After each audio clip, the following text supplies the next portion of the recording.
Hello, ladies and gentlemen. Welcome to yet another episode of CNE TV Weekly Blockchain, FinTech, and Cryptocurrency. Our panel discussion is a beautiful program where we talk about the matters arising issues happening in the cryptocurrency, blockchain, and FinTech ecosystem. So today we'll be looking at the crypto economy in Africa.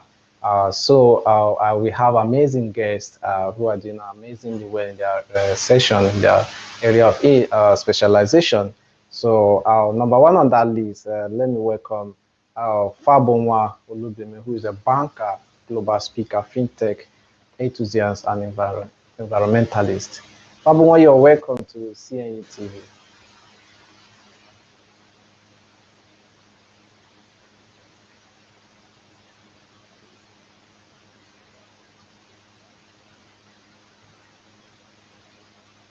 Okay. Thank you, Lee. My Okay. name is So, Olubunmi Fabanwo. I'm glad to be here. oh, it's our pleasure. You're welcome. Also, joining Olubumi is Carla Obapola, who is popularly known as Carla God, the CEO, Philip. Carla, you're welcome to CNE TV.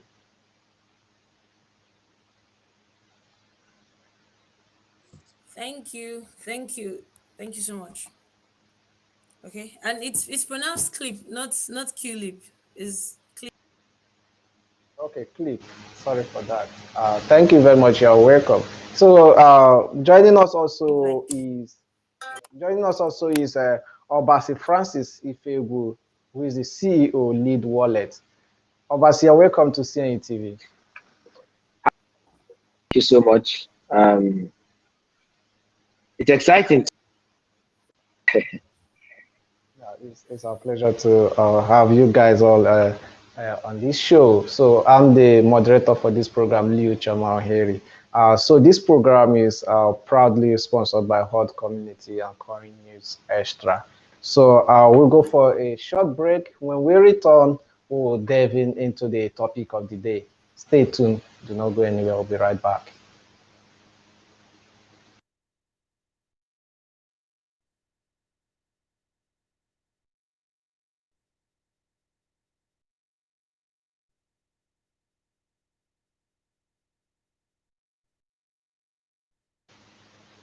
Welcome back to the show. So we're looking at crypto economy in Africa. We see a lot of us have been hearing about cryptocurrencies and what it's really doing. So we really want to understand how is this particular cryptocurrency, how is the cryptocurrency faring in Africa? How is it going to benefit us over here? So we're looking at the crypto economy today. Let's first of all look at when we talk about crypto economy. You know, a lot of people they are asking questions. What is crypto economy? And also, before I proceed with that question, remember you can drop your comment and suggestion inside the CNTV app, and also we are live on YouTube because we had some technical issues. We are currently undergoing an upgrade on the CNTV app, so we are streaming live also on CNTV YouTube channel.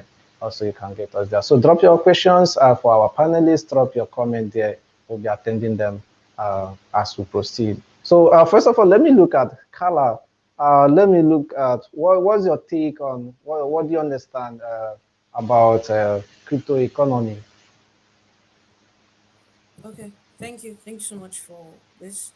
All right, the just like an economy has various aspects, right? There are various products and various production of goods, services that bring together value that people in the economy can inherently benefit from, right? It's the same thing in crypto. So the crypto economy comprises of both the crypto companies, the tokens that are being traded, and the services that are being offered in that crypto space. So it's beyond the buying and selling of tokens. It also has to do with the people who found various projects, that are in the crypto space. It also has to do with the people who work in those areas. So we're looking at skill sets as per people who work, who provide value, people who buy and sell the tokens or the goods or the services that come in that crypto space. And also we're looking at producers of these people who front run and produce the tokens or the companies that kind of um, make it possible for cryptocurrencies to exist. Okay, so it's beyond just trading. It has to do with the blockchain aspect, the technology itself. It has to do with the people who work, developers, ambassadors, CEOs, marketers, and then it also has to do with the market, people who buy and sell in the crypto economy. So that's my take on what the crypto economy is. That's a very bright one, a very simple and illustrative definition there. Let's look at the history. A lot of people have been talking about this crypto economy. I will be able to understand how did this start? A history of crypto economy. Did it start? Let's know if it started with Bitcoin or is there any other story? Or briefly, let me hear from you, Francis. Okay. How are you going to explain to us the history of crypto economy? Am I visible? No, Yeah, we I can can't. hear you, but your video is off. Oh, Okay, it's yeah. on now. I can see you. Okay, go ahead, Okay, great. please. So, um, every, although when you talk about cryptography, you can trace it back to the system suggested as a means of creating better systems, especially, in fact, the whole idea of crypto security experts who try to maybe secure one thing or the other, one of that. So, it was the idea of cryptography that was Satoshi had to use to develop Bitcoin. So the entire crypto economy started off. Bitcoin was created in 2009, and ever since, all of the other existing projects and so on had to build on that, like consolidate on what Bitcoin has been, find out new areas and new functions we can serve in the area of economy, finance, and technology itself. Really, the history of crypto economy started back in 2009 when, yeah. Interesting, nice one. It's a very good one that we understand brief history. So when you talk about crypto economy, so that it will not confuse us, so that we'll be able to understand how it all started. Let me hear from you, Fabunwa. You're a banker and you are also an anchor. You moderate and you anchor a program, Bounce on Blockchain. I didn't remember to put that during your introduction. Who can participate in the crypto economy? I know a lot of discussion here. People don't really, when you talk about crypto economy, people say, I'm in agriculture, I'm in this sector, does it concern me? Who can participate in this economy? Fabio, can you hear me? His mic is mute, I think. Are you on mute? Check your mic. Check your mic, Fabio. He's mute. Are you on mute? Please unmute yourself.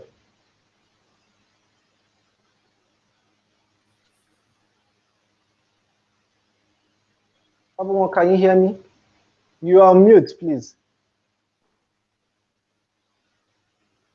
We can't hear you.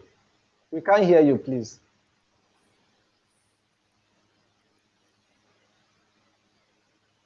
Okay, probably was a network issue. Maybe his network. I would have liked for him to take because of where he's coming from, his background, so that people will be able to understand who can really participate in this sector. I don't know. While we wait for him, we'll proceed and look at other this thing. If he comes back, we'll be able to take that question. How do cryptocurrency? A lot of people have been asking. Fabio, are you back? Fabio, can you hear me now?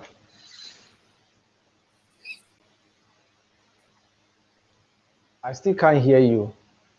I still can't hear you. Maybe I'll allow you to sort yourself out while we proceed. Sorry, we can't hear you.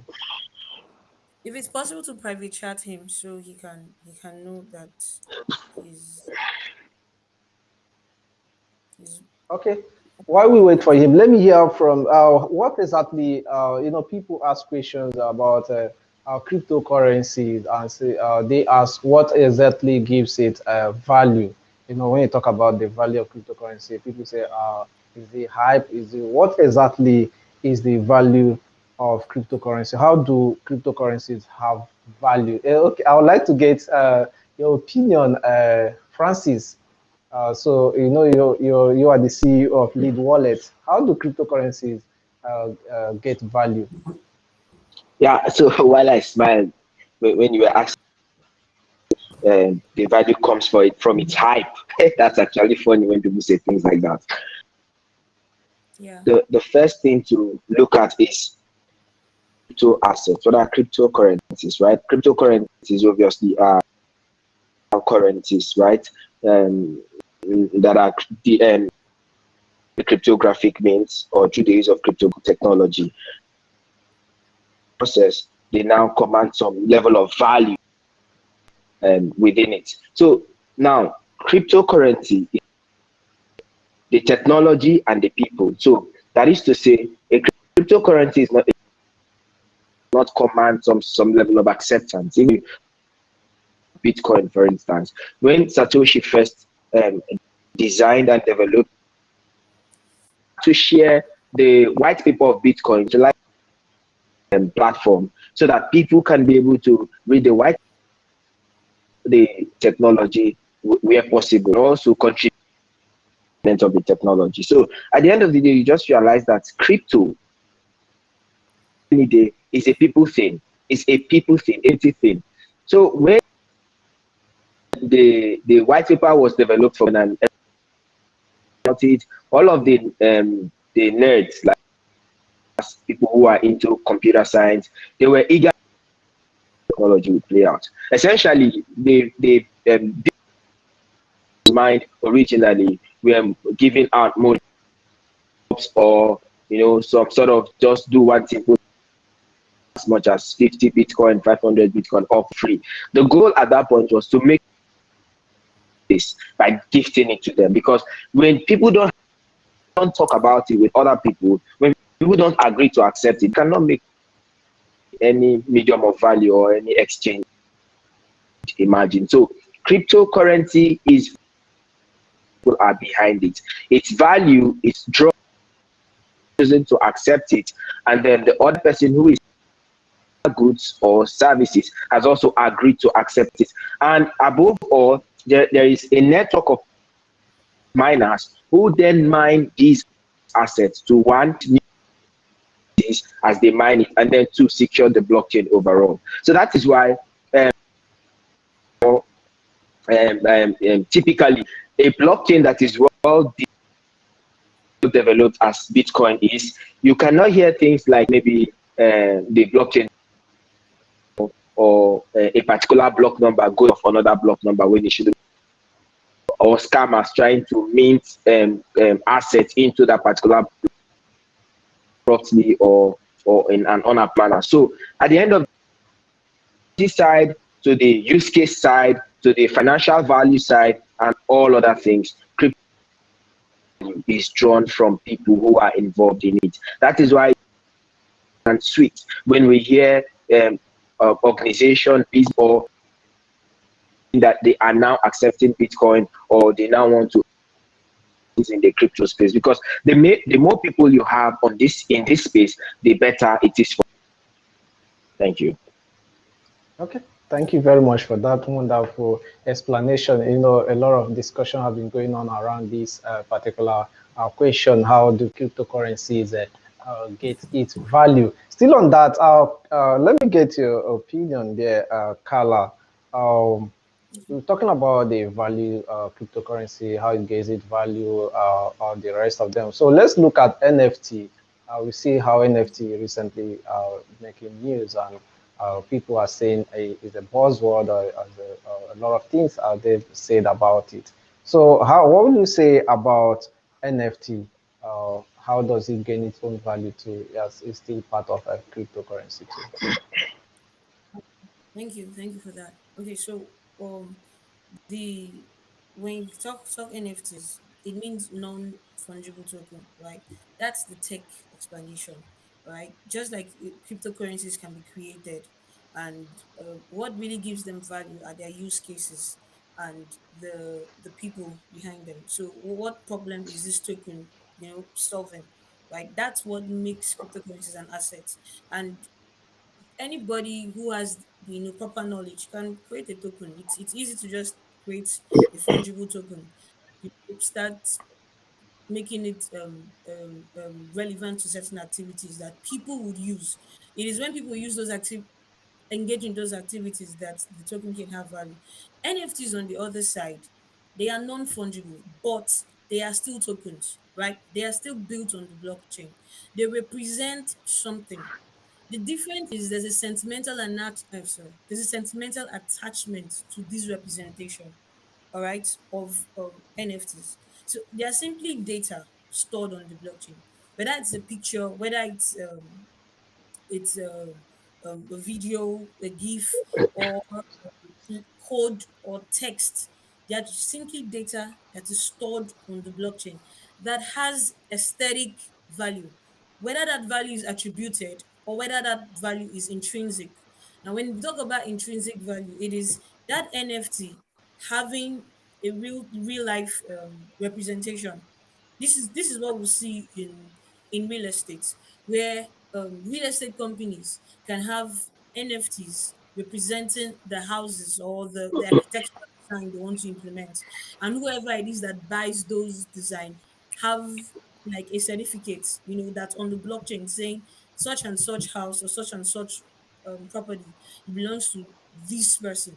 And because it's verifiable on the blockchain, it kind of makes it not kind of it makes it more secure than a traditional system, right? It's hard. You can't duplicate that proof or edit it or um, make it fraudulent, like probably trying to say you are the person who owns it, and then the data is replicated somewhere else on the blockchain. It's not possible to make that possible. Now that happens with NFTs, right? The idea is that they should represent something real life, whether it is a virtual, whether it is an experience, or it is a real life asset. And when you bring art into it, it just shows mental attachment to NFTs, because really you own an NFT of a certain artist.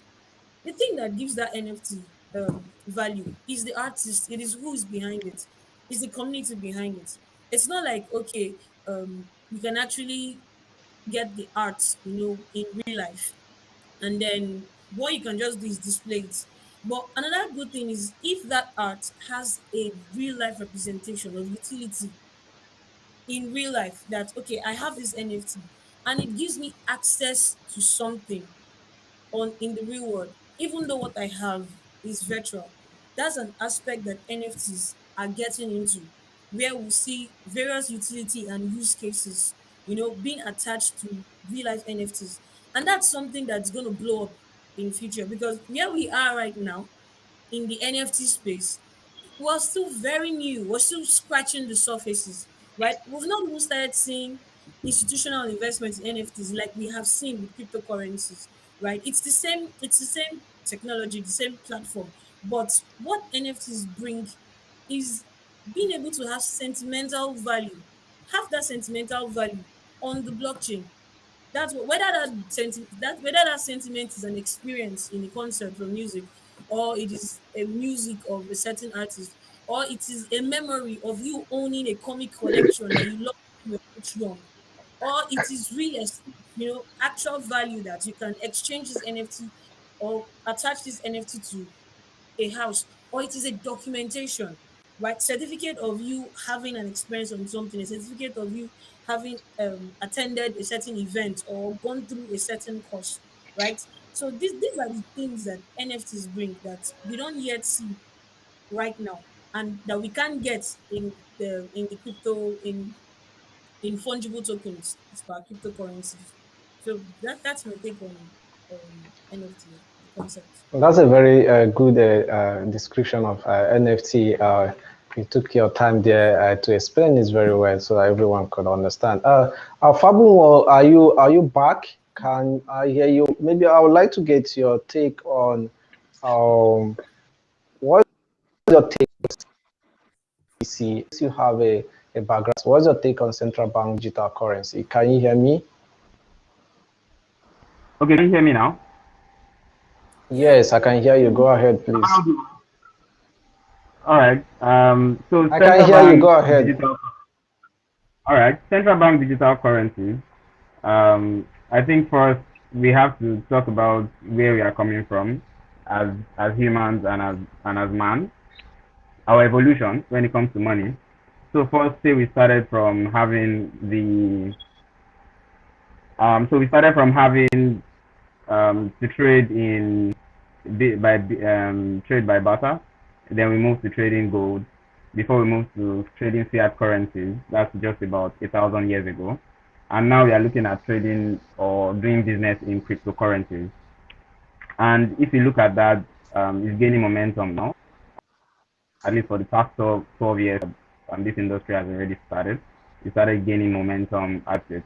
And of course, there have to be authorities when it comes to anything that has to do with money, when it comes to anything that has to do with technology. And that's where you have the central bank digital currencies. So for every type of currency that you have, there's volatility. And in trying to edge against this volatility, you have to create a central unit or the authority of a particular country or a particular community needs to create authority, needs to be in charge of basically oversee the distribution of currencies, the way they are traded, and edge against its volatility. So that's basically the reason why we have CBDCs. But the difference between what we are going to be having and what we've always had is that we now have systemic stability. So cryptocurrencies they give you systemic Sorry, stability. Fabu, sorry, Yes. please. I want you to understand correlate it to our topic. How do you think CBDC will be in Africa? Sorry to cut you short. Come again. How do you think it will play a role in Africa, CBDC? Oh yes. For now, we are still very sluggish. We are conservative about everything in this part of the world. Most of the things that we do not understand, we are conservative towards.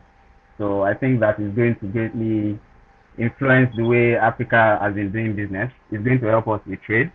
CBDCs are going to enhance cross-border payments. So, for example, I don't have to. Okay, what just happened? Hello. Maybe he has his network. Network maybe. Yeah, network there. So while we wait for him, maybe he's having some network issues over there. Let's proceed while we wait for him. We're going to look at, we're talking about economy, crypto economy in Africa. Let's see, it's about how the industry players make it look like. We are the ones that make, most especially, add value to it, create awareness to it. Can you hear me? Yeah, I can. I have a contrary opinion to what he's saying about. I personally have a contrary opinion. I don't want to let that slip. So okay, go ahead. The thing about the fiat system is that regenerative, or there is this obvious reality. A group of people, you can call them cabal, you can call them the states, whatever you like. The central banks of all countries. So they are there in the US, they are everywhere. So one major problem about central banks is the mint currency. Allowing a handful of people being in charge of how currency should be minted is actually a problem. So CBDC conceptualization wise makes a lot of sense, in the sense that at the end of the day, majority of the fiat currency, in this case paper money, in format. So that way you save on, the reality whenever you want to mint, because it's not cheap to actually mint currency. 100 naira you see actually cost certain amount of naira to become what it is. So remove the amount it costs to actually mint a 500 naira, it's actually not 500 naira anymore. So now when CBDC comes to play, the question is, are they coming to play to digitize their process of minting money over and over? They are coming into play to digitize what has been minted, and then it stays that way forever. But the answer is the first one. They are coming to digitize the minting process of fiat currencies. So let's say, for instance, Nigeria have its CBDC now. That's Nigerian, maybe. At the end of the day, if we have already in existence 1 trillion naira or 10 trillion naira, in the next 10, 20 years, it has been realized that money is going to more than double. And that increases the problem of deflation that has always faced us. Around and dollar is around 512 to naira, or 510 or thereabouts. Now, all of these kind of inflation in price of things, or deflation in the value of your currency, is because your country, your economy continues to meet more and more money, creating higher money supply, money demand. So again, I am not a fan of CBDC. I believe that the crypto economy should be solely run through, if you like, call it the capitalist spirit, the spirit of capitalism, or community efforts, whichever way. But government should only a sort of overseeing role in the sense that they try to make sure that scammers don't take the best of the. But the whole idea of them middling in the crypto economy, or creating CBDC and all of that, just difference does not make any sense to me. Thank you. Okay, I think I should come in here also. You talked about the economy and how minting of currencies, right, kind of affects it. But it's not just, if you study how stable coins are created, right? We have fiat collateralized stable coins. Like example, Yes, I know. USDT. We have crypto collateralized stable coins, and then we have non-collateralized stable coins, right? The fiat collateralized stable coins, it is you locking up a certain amount of that physical cash, let's call it physical cash, in a treasury, and then creating the digital redeemable token of it, in real life. Now, we understand how crypto collateralized stable coins come about, right? But there's a problem there because of the fluctuation of crypto. So the ratio is not the same. In non-collateralized stable coins, sorry, yes, non-collateralized stable coins, we have to do what the banks do, right? Now, the printing of more money and the injecting of money into the economy, it's basically what we see also in crypto, where, for example, BNB has a normal quarterly burn, right? Why does it have a quarterly burn? To increase the price of the coin, over time, and then to reduce the supply, right? That's exactly what our central banks try to do in the normal economy. So when the price of the naira, let's use naira because we're in Nigeria, when price of naira is getting high, so what they do is, okay, print more money and inject it into the system. There's a problem with that aspect. Like there's a problem with that economic aspect.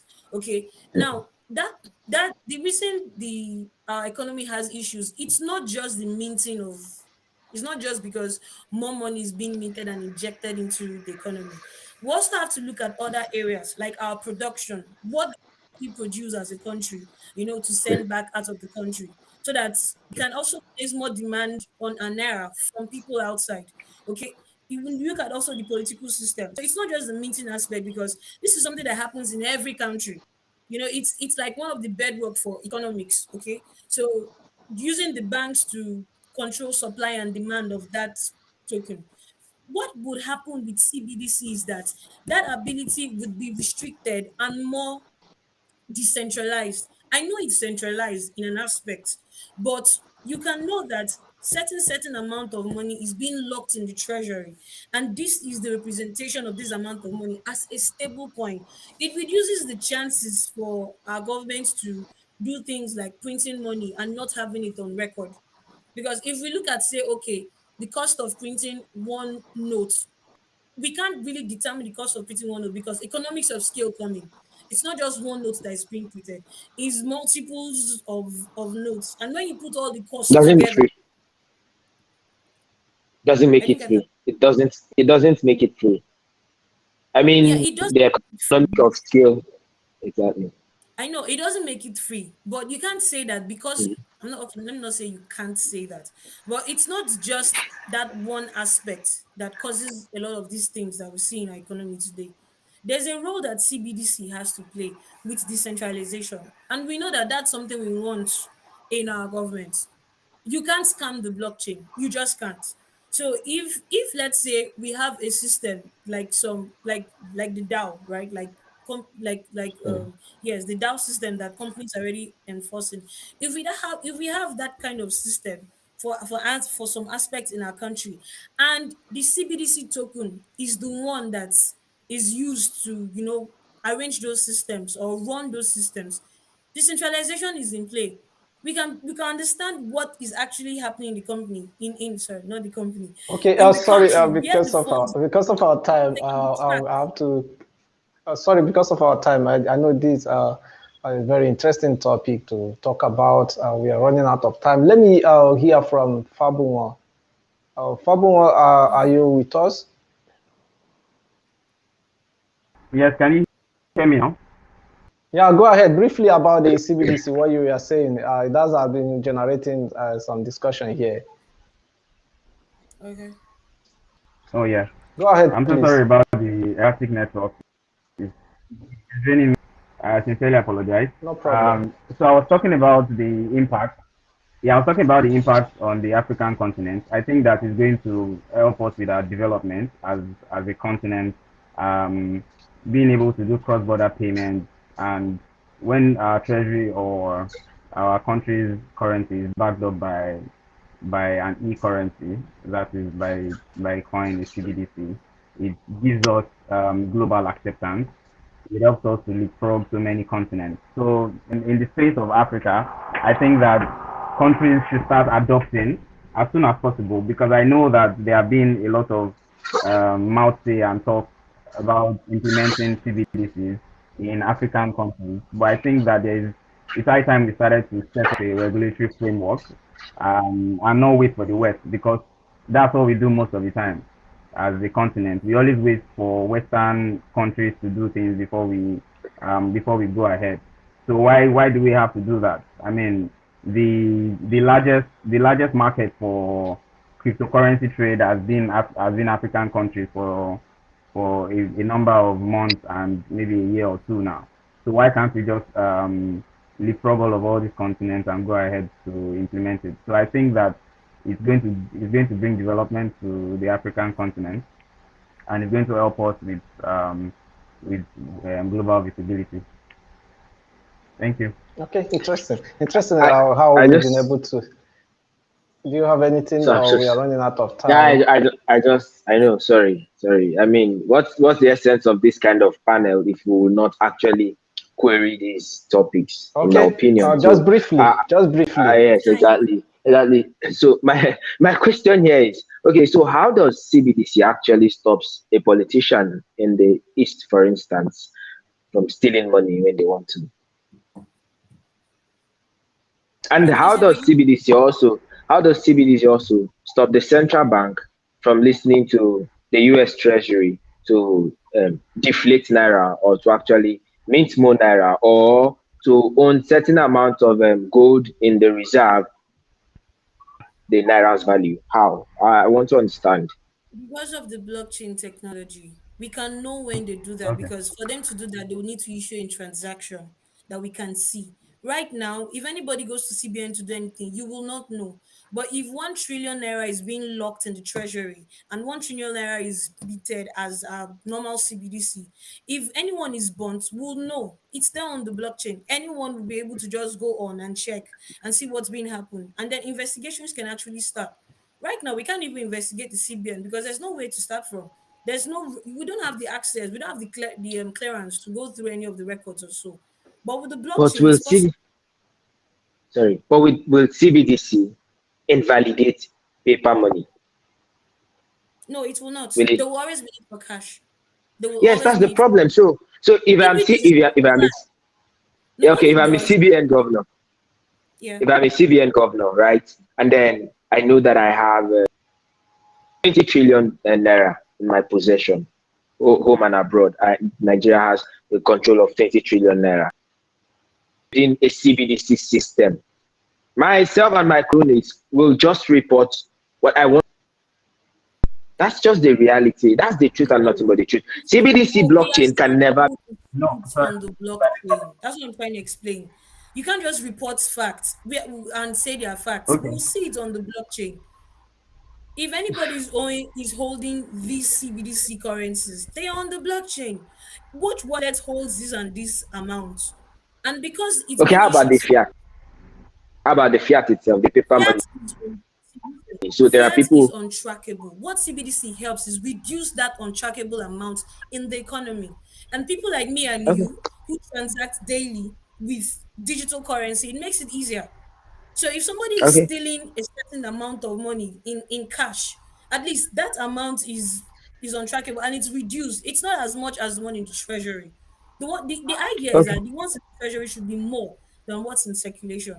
And it kind of gives it okay, not it gives us, because of that decentralized nature, it gives us an edge, an eye to see what's happening. So we can have an idea of what's going on. no problem. I don't want us to overflog the issue, right? So that Lee don't get angry and then cut us all off. Francis, I see your stand. I see your stand about CBDC.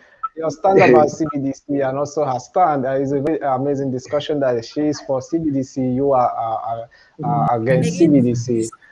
With a lot of people believe that CBDC is going to play a vital role in our nations. So let's see how it unfolds.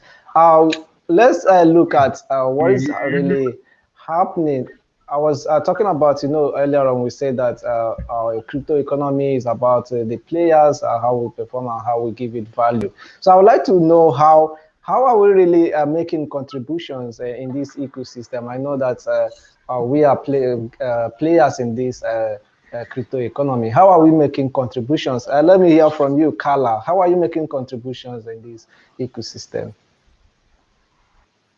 okay, right. So some of the discussions that we've had as pertaining to blockchain development in Africa is that there are not a lot of projects that spawn from Africa, and a lot of projects are not African centric, right? To help the African economy and the people. When you look at the statistics, you find out that most of the crypto adoption, basically, Nigeria plays a four role, like what, like at the forefront, either was second or third in the quarter or something. But when you talk of projects that are being developed in the blockchain area, it's not so much from Nigeria and also from Africa. So one of the ways that I'm contributing is building a platform that a lot of Africans can use. Now when I started on setting that clip and I presented to some persons, even to the team members before they came on the team, I got a lot of responses like, why am I trying to make it an African thing? Why not a global, a global thing? Let us sell to the world and all that kind of comments. And my response is, I'm building something for Africans. Doesn't mean that people from the rest of the world cannot, come by. Now, looking at art, Africa has a lot of art. Yet, when you look at the NFT industry, my research took more than a quarter. I looked at the NFT industry, and there was not one single platform that was built for Africans to promote African arts, right, in the NFT area. Not one. The rest were all European or American centric, right? Now each it kind of shows what how we think about ourselves. Okay, I understand the aspect of funding and issues where some African projects don't get incubated and they don't get funding.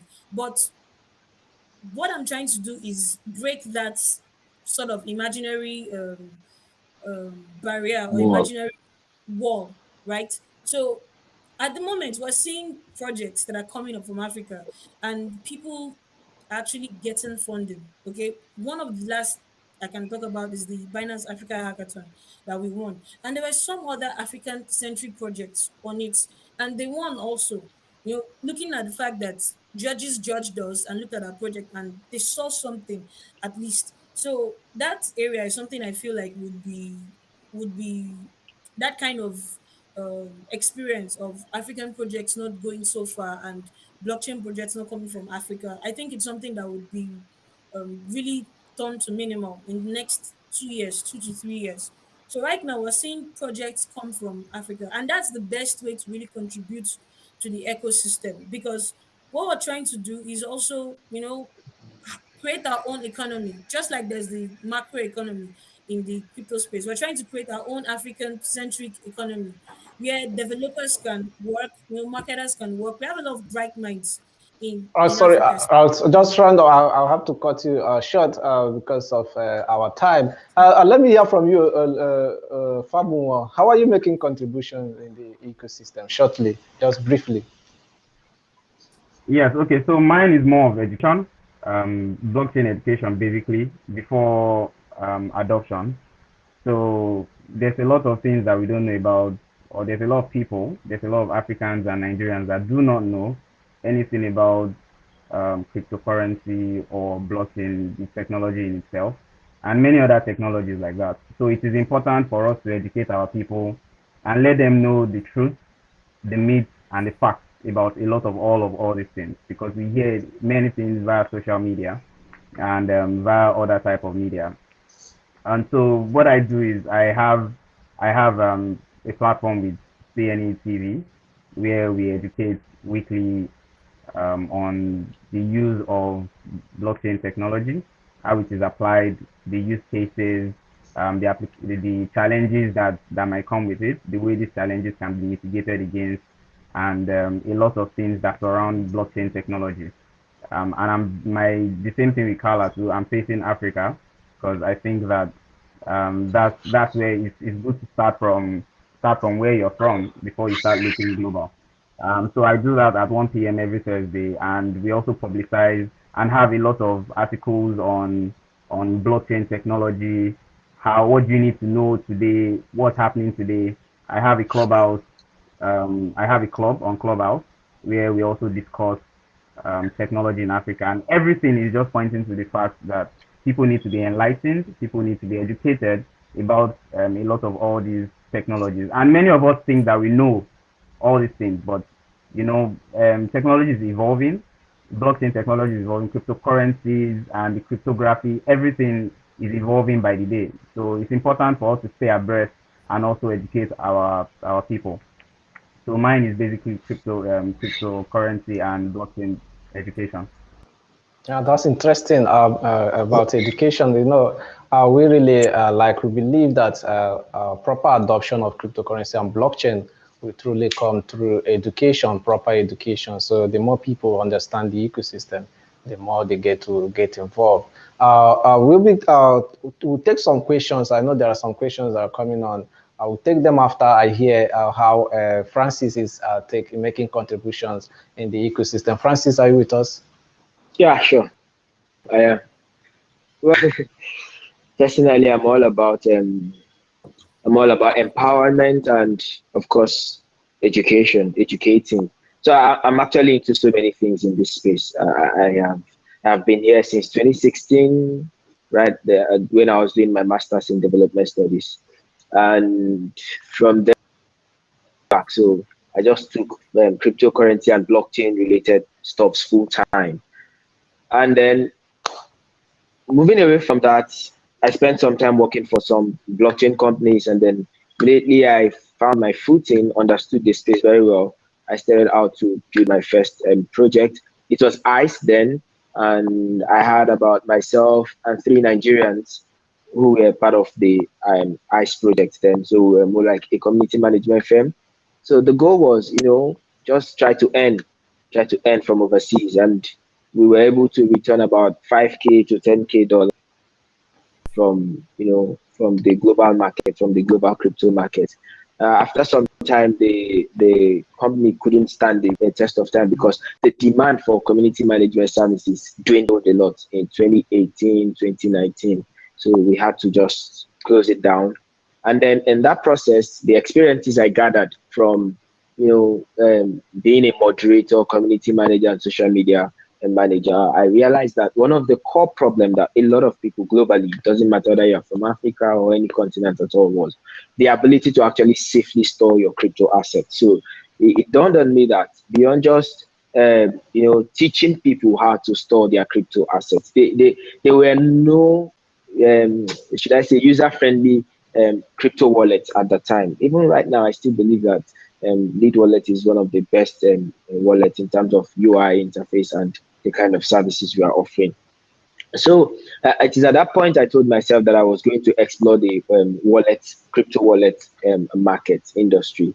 And so we started off crypto wallet in 2019, 2020. We are September 2020, after more than a year trying to raise funds. It goes back to what she said about it's not actually an imaginary war, my friend. It's a reality, real reality. A lot of people don't want to get associated with African projects simply because they think that Africans are scammers. They think that the whole of Africans are not educated. They think that the whole of Africans are not organized. Well, it was a demon I had to face and I had to fight. And I'm so excited because we fought that demon.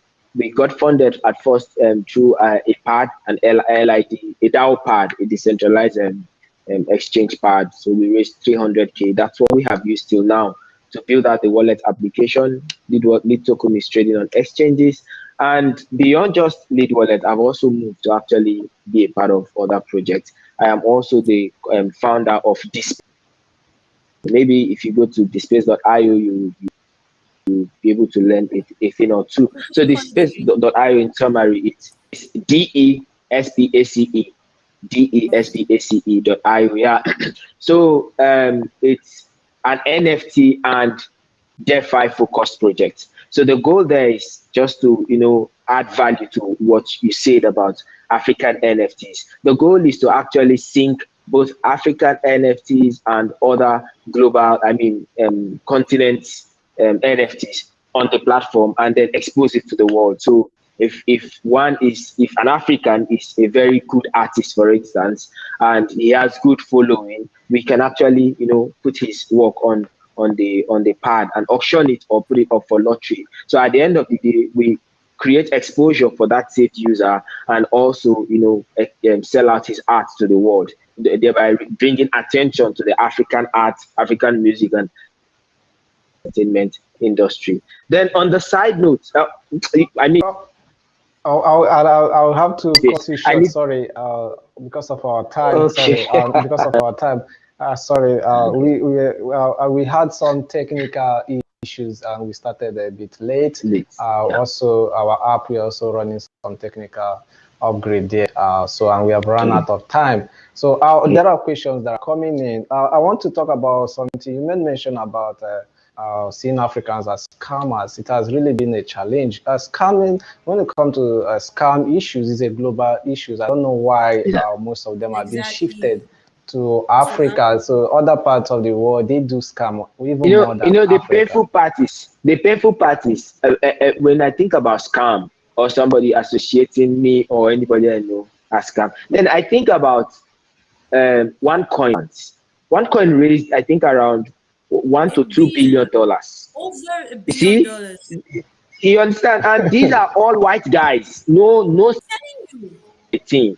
There are a lot of, in fact, when you talk about scam in its magnitude, you should talk about America, you should talk about Europe, and a lot of all Yeah. these other Asian countries. Last week, my brother told me that one of the vendors, P2P vendors over here in Nigeria, was scammed by a Chinese guy over, I think, 30 to 50K. I mean, that, no, you know what these P2P guys does is they usually look for Chinese clients so that they can be able to sell at higher rates, because Chinese themselves use crypto to launder money. I mean, this is commonplace. So it's just is a global challenge. Exactly, When exactly. scam issues are global challenge. I mean, we should be able to talk about, not channeling it. All of us are in the ecosystem. We understand that those challenges. I think Okay. what would really solve this, like, it's when you start seeing projects from Africa that are actually doing well. We all have projects that are yes, yeah, collaborates and actually creates partnerships that are symbiotic, that help each project together. Because at the end of the day, the value we produce, because there's something I said, that we have too much art in Africa to be ignored. Like when you look at the NFT space on Twitter, it's mostly the white guys, and the platforms. yes, Try applying to these platforms as an African artist. How many of the African artists, Nigerian and rest of Africa, actually on these platforms? Okay, so the space is quite hard, but if we create our own ecosystem and create value that they can come buy from, we'll remove this phase of scam, or phase of mediocrity that they always try to expect. A lot of times they try to expect that, okay, this is the project, okay, so it should be mediocre because it's from Africa. But I think that yeah. going So forward, You serious. know, one thing with it is also another thing. Sorry, another thing is maybe because we look so much towards raising fund from them. So most of the fund that you see we raise in this exactly. in the tech sector, fintech sector, you see is mostly funded by the Westerners The as well. So whites. yeah, Yeah. it was because of our time. Sorry, you made mention you made mention about empowerment, Obasi, and I've seen some questions here asking about empowerment. I hope you are ready to empower your people. So I have some Okay, okay. questions. I Let have me some just give you questions an here. instance. Let me give you an instance before you ask the questions, please. Okay. Empowerment. So I have a private tutorial teach people who are hungry to financial state, to do something new. And then I run a 3 months program with them. So per session, I have like maybe 5, 8, 6, depending. Then I take them through them about crypto, all of the basics. I have a dedicated course outline for that. That's one way I'm empowering people. And once I see that they have come to a particular level, I begin to expose. I can count people already that are from the crypto economy. And then another way I am empowering is the fact that I don't just look at the global, the foreign. Nigerians in all of my projects. There are Nigerians in Lead Wallet, there are Nigerians in this space, and I make sure that they earn just as much as all of the other guys earn. So by my count, I actually return at least 50 to 100K to Nigeria every month. Wow, So that's yes, I'm amazing. empowering people. That's amazing. That we may be adding some title. You know, the recent title people are adding to their name now when it comes to empowerment. I would not like to say that. I So don't care about titles anyways. maybe at the backstage we'll talk about the new title we add to you. So we have some questions here. Maybe I guess we should also have a time to have this an interesting conversation to further this discussion. Maybe so we'll continue later and see how we can have this conversation again. So this person is asking Waid Owolabi, how do I learn crypto, and also what does crypto hold for African youths? Another one here is directed at Carla. But okay, let's first of all, we've been able to explain this. How do I learn crypto, and also what does crypto hold for African youths? Is there anything we need to chip in to this? Personally, I think it's for African youth a whole lot, because take away crypto, what other alternative do we have? a government that is so corrupt with little or no foreign direct every day to create new companies. So even when you want to start up a company in Nigeria, you sweat through your skin, to get it all set I've up. gone You through see, this. so but yes, but with the crypto economy, everything is in dollars. So just come and add value and then bring this money back home. So if you have a passion you are dying to set up, you can take the money you have the crypto space and then use it to set up a company for yourself here at home. So it has a lot, a Okay. lot. All we just need to do is get people to be educated and be involved. Okay, maybe Fabio, while you are I just into want to add to education, it. do you have anything to add to Yes, their question? yes, I yes, I would like to add the fact that people just say they want to learn cryptocurrency, and maybe it's a means whereby you want to generate wealth for yourself. But I think first you need to understand why this thing was even created in the first place. What is the reason for Exactly. creation of cryptocurrency? What is the reason for this technology being created? What is the reason for us trying to decentralize money, trying to decentralize currency in the first place? So that helps you, that guides your decision or your every decision you are going to make going forward as regards cryptocurrencies. Because people just delve into these things and don't have this understanding. They just want to make quick money. Some people make money, so they just want to trade it like it's a regular forex trade or it's shares or stock that they are trying to buy. So I think the first thing when I tell try to understand. Do you even know who Nakamoto is? Do you know if it's a he? Do you know if it's a them? Do you have you? I'm not saying you should go and read the white paper, but try to understand some of all these foundational Well, it's things. part of it Then that will actually. guide you when you're yes when you are trying to do your crypto trading or whatever it is that you're trying to invest in.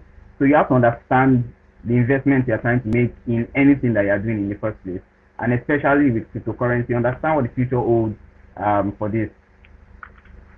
Okay, Okay, interesting. sorry. Another question True. here. Okay, do you Sorry, want to to say add, something? yeah, to add to that understanding aspect. Late, I have a company also called Crypto Smart, and lately we've been on a series called Dear Crypto Smart, where we're not talking about the trading and stuff. We're trying to help people understand the industry. So if you just go on YouTube, Crypto Smart, that's it. You would find the page. Yeah, we talked about various issues, how you can get into crypto with little money. We're not looking at charts or anything. We're just trying to help you as a newbie understand the crypto space. Why you should not enter with your house rent. Why you should how crypto assets are and every other thing.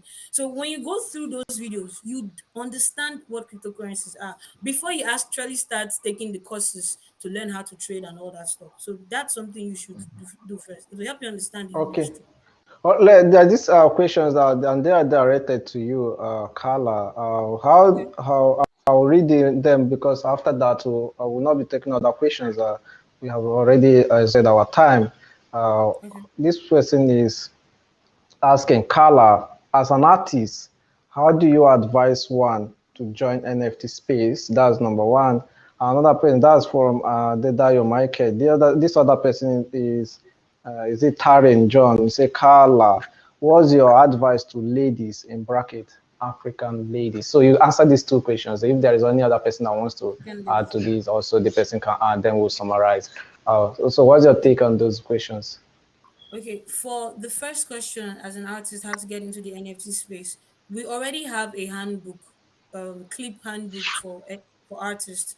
All right, so just follow us on Twitter or join our Telegram. Our Twitter handle is clip_it, and then our Telegram handle is clip_it.io. Right, so clipit.io. That's our Telegram handle. When you join, you can ask for the book. We'll be releasing the book this week before the end of this week. So every artist who wants to get into the NFT space would understand what NFTs are and the concept behind them.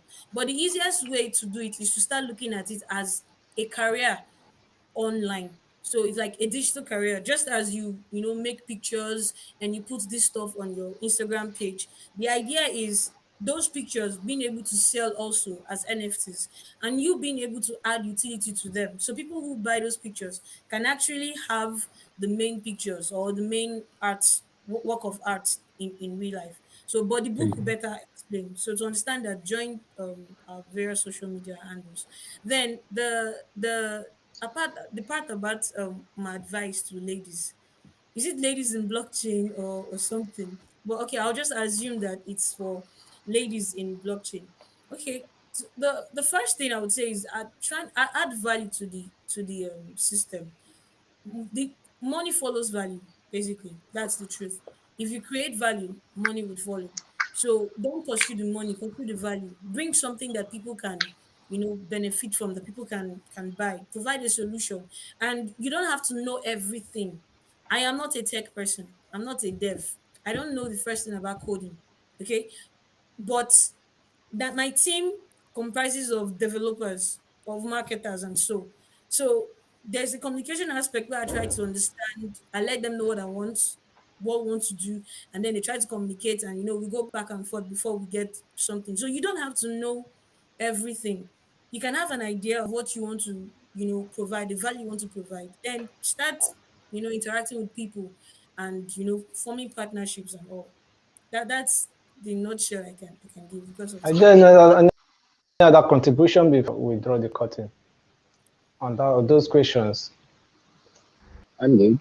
Yes, as regards advice to African women, I think you have to start seeing yourself as also as contributors to the economy, the cryptocurrency economy or the blockchain economy, and never ever feel inferior. I know a lot of women that are doing great things when it comes to this industry in Africa and even the world entirely. So also get education, follow women like Carla, know what they are doing, try to make sure that they are your mentors, just follow everything and never ever feel inferior. A man is not better than you in any way. And as they always say, what a man can do, a woman can do better. So I think that women are always smarter when they are the aim of affairs and they make better decisions than us. So as an African woman and you want to be in the blockchain industry, this is the way to go. Understand the value you are going to bring into the industry and be ready to give it your all. I wish you all the best. Okay. Yeah, very nice one from you, and it is a very nice discussion. It has. I believe maybe we'll have this kind of discussion with this amazing panelist to discuss about something about Africa, because Africa is our own. We make it better. We don't need to allow others to come from nowhere to come and do our things. Just like Chimamanda will tell you, dangers of a single story. Most times when you allow outsiders to come tell your stories, they tell it from the one side. It's just like someone telling your stories, individual stories. As I am now, I cannot properly tell the story of Obasi or any of us. I can only tell the story of myself very well. So thank you very much. I really appreciate this amazing panel. Fabunwa Lubimi, thank you for joining us. Then Thank you. Okay. Thank you, Carla, for joining us today. Thank you. Thank you. Thank you, Obasi Francis, for joining us today. thank you. Yeah, I really Thank you. appreciate our audience who took our time as well to joining us, and also to our sponsors, our Horde community and Coinbase Extra. Thank you very much. I will be coming your way next week with another interesting topic. Stay tuned, don't go anywhere. I remain your moderator, Lee Uchamo here. Bye for now.